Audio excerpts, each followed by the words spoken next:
in the Iran-Israel conflict. Reports coming in seem to suggest actually at this point of time that Israel has launched revenge counter-strikes on Iran. Now, this is what we have, ladies and gentlemen. For the moment, we are picking up, and I'll go to our correspondent for this on more.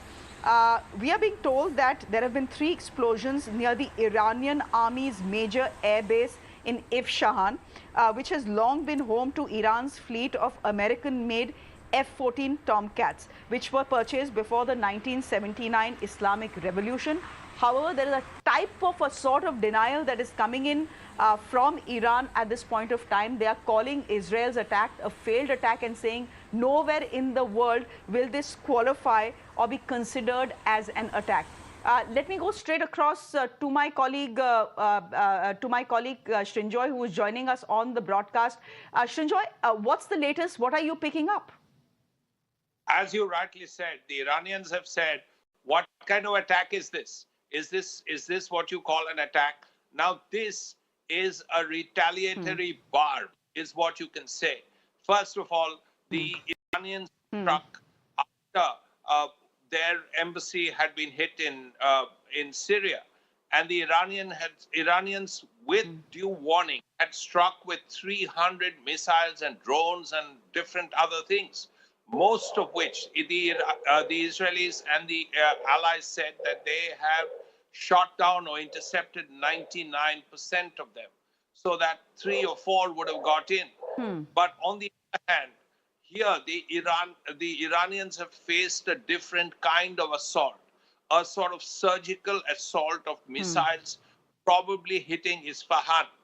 Now there is as you rightly said, an air there.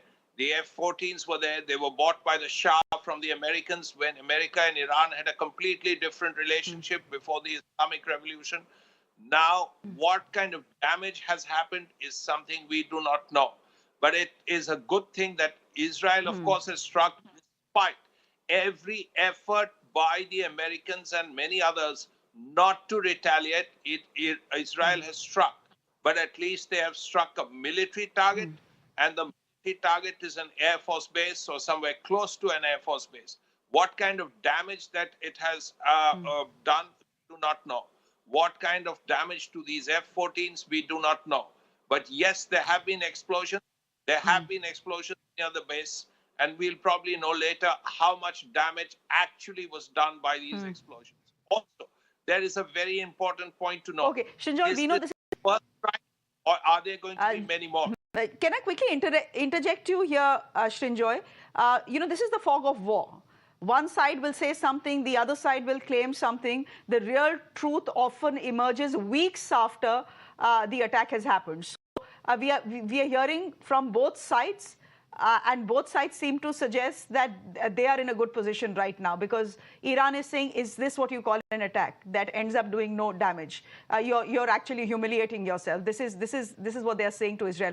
I want to ask you, is this likely to escalate, or does it stop here? What is your sense? I mean, we cannot predict, of course, what Israel is going to do next or what Iran is going to do next. But do you see this escalation being restricted to prove a point? Or do you see this getting worse in the coming days? Shreya, let's look at both attacks. When Iran attacked Israel with those 300 missiles and drones and all of that, it had warned the Israelis that, look, we are going to do something. As a result, Israel was ready with the Iron Dome. The Americans were ready with their interceptors and all that.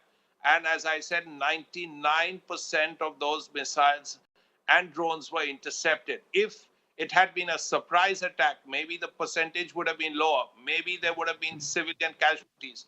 Maybe there would have been more escalation. Now, the Israelis, on the other hand, have struck a military target. And from what we know, they have struck one. Now, the point is, both sides will claim victory. Now, if you're going to claim victory, then hopefully you will not do anything else after that. Now, that is something from people like us who want the war to end as quickly as possible, right? No one wants to see fighting anywhere else in the world. But exactly how Netanyahu and the Islamic leadership, Iranian leadership will deal with it, we don't know. As you rightly said, this is something that we can only speculate on. Both sides have claimed victory. So if you claim victory, why do you need to fight anymore? That is the question. Now, if that is the Correct. answer, the answer is yes, you won. So why do you need to fight anymore? If that is so, then hopefully this is the end of it. But we'll know later in the day, we'll know in a couple of well, days. hopefully. Again, what will Iran do? What will Iran do now?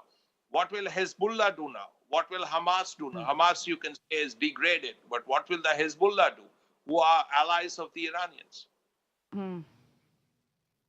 Okay, Shinjoy, we'll leave it there. Why the location of the strike is also worrying is the fact that Israel's airstrikes actually have hit a province which has Iran's nuclear sites. And that becomes part of the worry as well. We'll leave it there for the moment, Shinjoy. Thank you very much for joining us. If you like this video, then like, share and subscribe to ET Now.